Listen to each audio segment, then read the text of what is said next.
spend some time by talking and people so that people can come in. Hello, everyone. I warmly welcome you to use case number 2, machine learning for factory production excellence.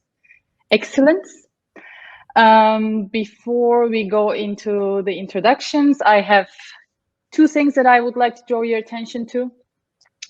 Please help us reach a wider audience by tweeting and posting about today's event with datalift hashtag.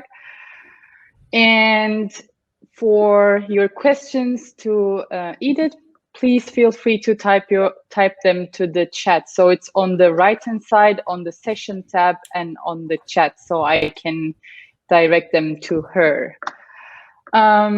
Before introducing our speaker for this session, I will do a brief introduction about me, and I'll take the opportunity. My name is Irem Nasir, and I work as a machine learning scientist at Kineo.ai. It's a Berlin-based startup. So I don't know if you have been to the sessions, but we have seen now in the last stage where Nicole spoke about. So we do exactly the same. We not only help companies on their AI transformation, but also help them see the tangible value of it, and we are proud of it. Today, I'm very pleased to host this session with Dr. Edith Chorev, who is the head of the data science at FactoryPal. A little bit background about Dr. Chorev. She got her PhD from Hebrew University of Jerusalem, and she actually has a background in the field of system and computational neuroscience. After that, she has worked as a researcher both at Humboldt University and Max Planck Gesellschaft for Experimental Medicine, focusing on how the information is coded by neural networks and these networks' dynamics. I would like to thank Dr. Chorev on behalf of everyone in the AI Guild organization to agree to present her use case today, and would like to once more remind everyone to use please the chat field on your session tab to direct her the questions. So the stage is yours, Dr. Chorev. I will unshare my screen here, and here we go.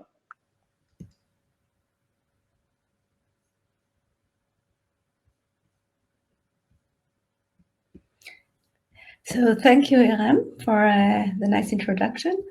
Can you see the slides? Full view, or you see it like I do, cut? Yeah, they are cut, so the next one is also on there. Okay, now let me just change that.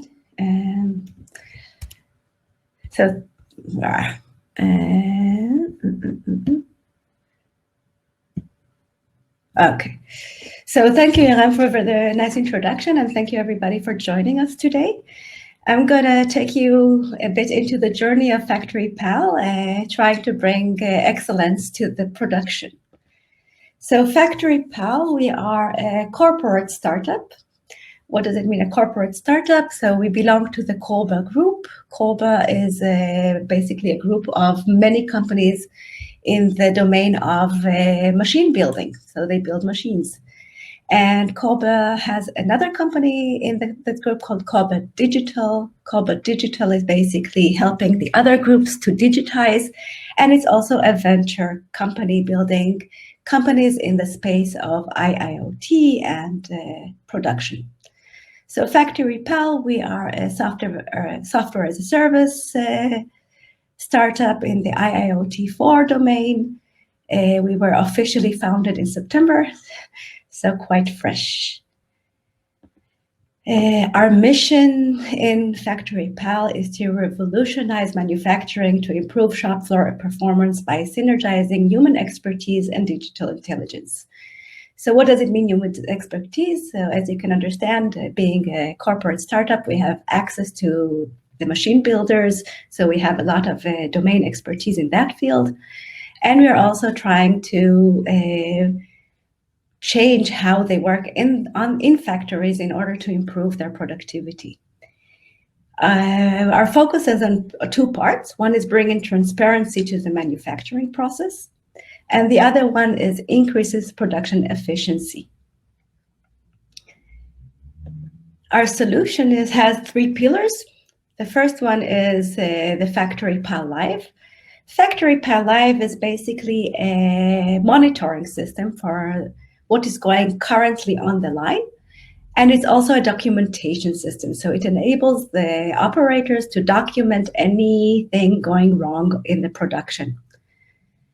The second part is the FactoryPal Boost. This is the part where we actually try to use all the data we can get in order to optimize production. So basically, this is what I'm going to focus on today. FactoryPal Insight is a bit similar to FactoryPal Live in the sense that it gives analytics and what's going on in the line, but this is more long-term, so it doesn't focus on the here and now. And this goes into the transparency part that I was talking about. So today we're going to focus on FactoryPal Boost. And in order to understand, let me first explain the problem we're trying to solve. So the problem is that manufacturing is a complex process. It has many dependencies. It depends on the logistics around the manufacturing, on the machine state, the machine settings, and the consumable quality. And when I'm saying machine settings, so if you look at a manufacturing line, there are quite a few parameters that need to be set. And these need to be set in according with all the other things. So how are the machines state is, what is the consumables quality, what we're actually producing. We are mostly focusing on continuous manufacturing. So these are manufacturing lines that work continuously, and batch manufacturing. So batch manufacturing refers to manufacturing lines that produce not only one single product, but actually they produce different products at different times. These products may differ in size, in their particulars, in the consumables they're using. And this, of course, introduces yet another complication to the process. The set of parameters that needs to be set is called a center line. And this is actually what we're trying to optimize. So our solution, what are we doing? So we need a lot of data. So if this is the manufacturing plant, we need data from the manufacturing plant machines. So we actually connect to the PLCs of these machines. And via an IoT gateway, we bring the data into our cloud. We also interface with the plant's ERP system for getting information about the process, about what is produced when, and also about the product specifications. You'll also notice that we have a shop floor consulting team. So as you can understand, this is a process for the shop floor people because they need to change how they work. And this is not an easy task, and it requires quite a bit of consulting on the shop floor. All the computation and everything we're doing on the cloud, and once we have good recommendations for the center line, we bring it to our customers via either a web application or a mobile app. This is actually how it looks on the customer side. So you can see this is the web application where they can look at the analytics, they can look at the centralized recommendation, and this is the mobile app where you can actually see the recommendations that we give. So what is a center line? As I told you, center line is usually about 30, 50, 60 parameters that they need to set depending on the complexity of the manufacturing line. And how they are set depends on what is being produced, the current state of the machines, consumables quality, and the logistic state of the plant. And what is it that we're trying to improve by finding the optimal center lines? We are trying to improve OEE, which is overall equipment efficiency, which is basically a measure of, in a particular time frame, how much was produced versus how much could have been produced if everything was optimal. Now, there are many reasons why the actual and the optimal are not the same. Some of them we can't really help. So the unavoidable losses, such as plant maintenance, force majeure, like if the power grid is off, and also logistic before manufacturing is something we can't really affect at the moment, even though we have plans to go in that direction as well. And the avoidable losses are unplanned maintenance and losses due to suboptimal machine settings. One thing you can see in this manufacturing that really how different people set the line, depending on experience and understanding, will affect the OE quite dramatically. So what are our data sources? We use quite a lot of data sources. So I already talked about the machine data. So we connect to the PLCs, and the machine data we are getting is the current state of the machines, sensor data, and everything basically we can get from the machines. Consumables quality is nice to have. The downtime breakdown, so from our live application, we also get the loggings of the reasonings why downtimes happened. It can be our solution or another solution. It doesn't have to be ours. And of course, the process data from the ERP or MES system. All this data we need to somehow combine and feature engineer. And at the end of the day, our output should be these recommendations for how to set the line for that particular product. The OKRs we are trying to optimize for our customers is basically uptime. Of course, we want the line to be active as much as possible. We want it to run as fast as possible, so produce as many products in a particular time frame. Sorry about that. We want to decrease the number of unplanned stops and their durations. Our strategy is basically to build a digital twin. Obviously, a digital twin usually refers to I would say a dynamical model of the line with all the dependencies that you can solve somehow numerically. However, this is not always possible, mainly because if the dependencies are very high, just solving this computational model for every particular product and every state of the line is almost impossible and takes a very long time. So we take a very different approach. This is actually where we use machine learning to build a model that will take all this data that I showed you and learn the dependencies between the data and the production. And then we use this digital twin in order to find the optimal set of center lines using different optimizational methods.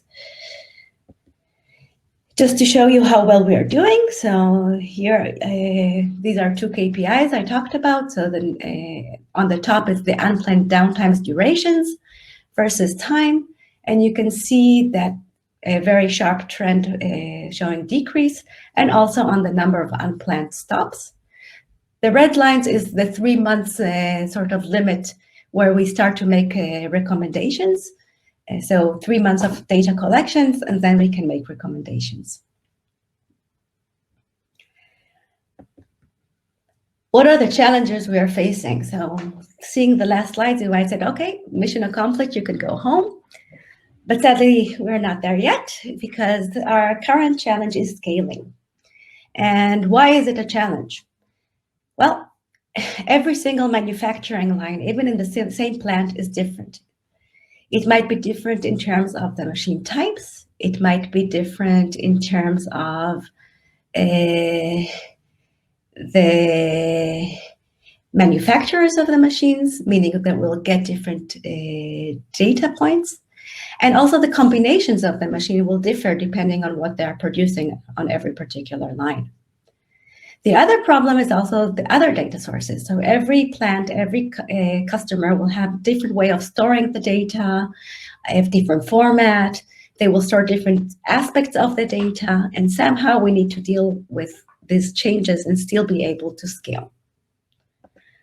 Our solution, or how we are trying to solve this, is by using a transformation layer for each line and each customer, and bring and somehow standardize this data into an internal standard.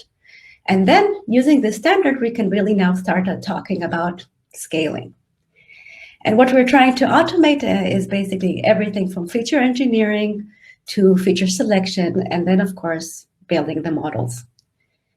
Another challenge, of course, is that because lines are unique and sometimes they have center line of 40 parameters, sometimes of 30, each line has its own models. And that means a lot of headache monitoring. So we are also working on building a system for monitoring Of course, we also have dashboards, but we also want to have alarms and bells whenever there is a particular line that requires our attention when things are not working as should.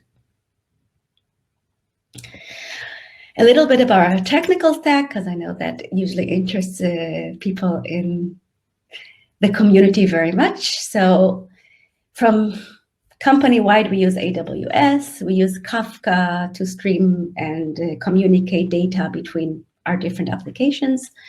We use Lambdas to process those, the Kafka data stream, and we use a data lake approach, mostly S3s, some SQL servers. We use, for our pipelines, everything is Python, PyTorch, and scikit-learn. Everything is Dockerized, and we don't use Kubernetes. We actually use Amazon ECS for the Docker images management, and everything is triggered, and all our pipelines are managed by Airflow. And finally, before we move to the questions and answers, I would like to mention that all this work was not done by me specifically, but by the entire FactoryPals, and I'm going to just show you the data pals. So these are the team members who contributed and working very hard to make this possible. Now, at this point, I would like to thank you for listening, and I'll be happy to get as many questions as you have. Thank you so much for such insightful presentation. So maybe I can start with a couple of questions, and we have some also in the chat that I will direct them to you. Maybe I'll stop sharing first so we can actually see faces. I don't know if I don't think they can share their video. No, but each other faces. Yeah. Of course. So the FactoryPals that you have in your team, so this is a giant solution. I was just wondering if you could a little bit elaborate on their profiles. Do you have people dedicated doing only certain stuff, or you want more like full stack people? So I would say we have two types of people on the team. So we have data engineers and data scientists. Obviously, I expect everybody to bring everything to production, but the data engineers, I would say, are more in charge of building the infrastructure. So, and taking care of the infrastructure for scaling and bringing these practices to the team so that they are not single-handedly building everything, but they should educate everybody else. They should be more knowledgeable about infrastructure. Mm-hmm. But at the end of the day, everybody in the team is expected to do everything. So from data analysis as in the notebooks and bring insights to actually building the pipelines and bringing them to production and running them. So we have a DevOps kind of approach where everything needs to be taken by the data science team. We try to not keep the knowledge, segregated, but actually shared. So if somebody's not in the office, it still can be dealt with. Mm-hmm. Yeah. And we are a pretty small team. So our current headcount is not everybody you saw in the slide. Mm. This is like the historical countdown. Yeah, so everybody needs to do everything. We don't have the privilege of specializing. That's actually great. One more question. So you said you have this, it takes you more or less 3 months to see the results, but do you actually provide anything though in that 3 months of gap period? Yeah, so obviously clients are not that patient. They don't want to wait 3 months for the solution to kick in. The machine learning part needs data. For that, we can't avoid that. So we have to wait 3 months before we can use the machine learning. But we also have statistical and naive approaches, basically just looking at the historical data and finding the optimal, the best, not the optimal, but the best center lines in the historical data. It can be short or long, but so we are basically able to give recommendations already for every product that ran while we had collection of data, so fairly early on. And it already gives good results. So we do see an OEE increase already fairly in the beginning, but the dramatic effect, I would say, will kick in after 3 months. That is really cool. Actually, also very nice to hear that even with the naive estimations, you're doing pretty good. So Antonia from the audience has a question. What is the average degree of automation you currently find in the shop floor? Is there any data about human performance or processes collected? Yeah, okay. So the shop floor issue is quite varied. It depends really on the particular industry. Some industries are very advanced and have a lot of digitization. Some of them are just in the process. So moving towards there, but not quite there yet. So that is really, there is a huge variability, I would say. We don't collect personal. So we collect in order to log into our applications, they kind of use a generic phone, or it's not personal. We don't collect personal data. But we do give them, the performance per shift, so they can, if they want to break it personally, they can, but we don't take care of that part at all. Actually, I think many of these companies also have very strong unions where it's just not allowed to collect data about people, specific people. And actually, at the end of the day, we're hoping our solution will overcome the variability between experienced and non-experienced operators. I see. I have one more question here from Stefan. For your digital twins, do you treat different modules or machines as simple black boxes, or do you go into detail at each station in the process? So actually, we get data from each specific machine, and each parameter is associated with the machine. And we do actually see that some machines are more important than others in terms of setting the pace. So they are like bottlenecks. And of course, we don't treat the machines per se as like functionally. We treat them a bit like black boxes in our model. But the model kind of learns these dependencies because he gets the raw data.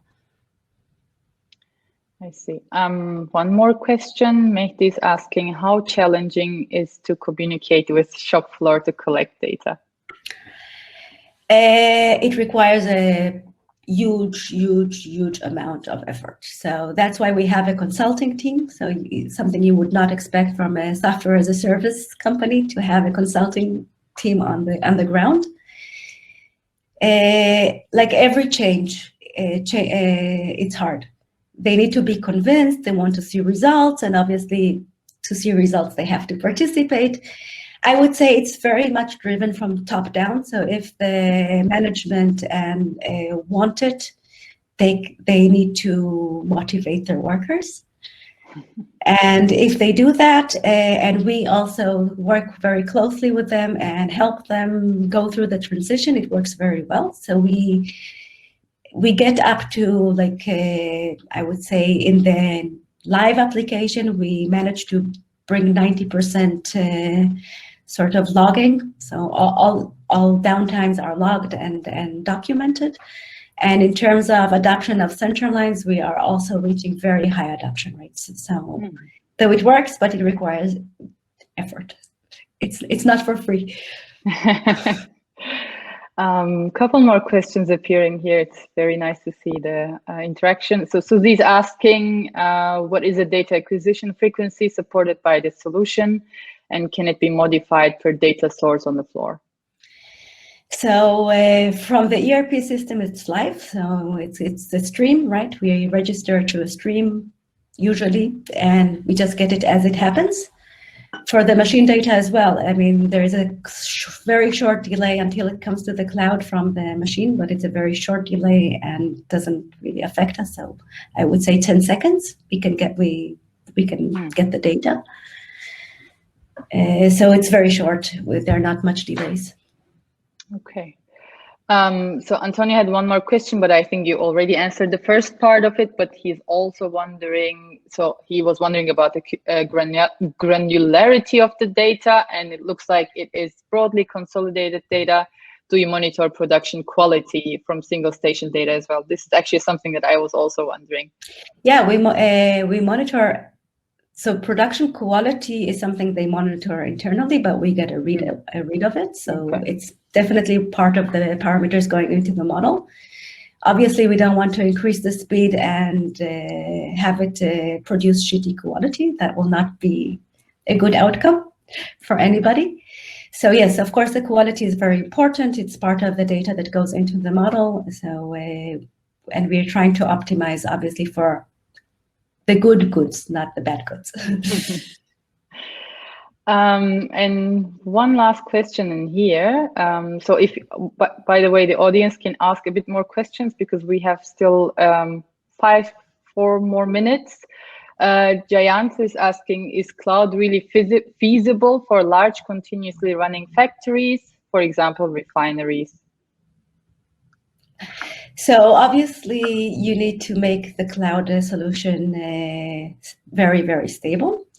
And you want to choose a cloud system that is proven to be stable. And I would say it's much more manageable than having your own cluster, right? Because that is much more work, especially for a startup. I would say it's inconceivable. And we never had problems that were due to the cloud. We had problems for that, for instance, like the client internet connection was bad. So some of these plants, I mean, they really need to invest also in infrastructure in terms of connectivity, which they didn't have before, many of them, not all of them. But yeah, of course, I mean, cloud is the only solution I can see feasible for a startup. Okay, so this is really the last question that I'm asking you. Susie is again asking, concerning automated feature extraction and AutoML, do you rely on open source Python libraries? No. Or are you developing on your own? No, we develop on our own, and the main reason is because, of course, we at the beginning of the process, we analyzed the data extensively. And we invested a lot of effort finding what are the optimal kind of engineering needs to be done. And that's the only reason we can automate this process, because we really looked at the data very, very carefully. So we don't use any out there solutions. We build them ourselves. And we also go back and reanalyze the data every now and then for lines that we notice like a slowdown in the improvement. Everything is in-house. Yeah, we don't use any out-of-the-box solutions. That's great. Okay, so I'm afraid we have to wrap up. I would like to once again thank Dr. Chorev for her brief on very interesting and much needed use case, actually, and the audience for being here in support and asking very interesting questions. If you like today's format and talks, I have posted in the chat.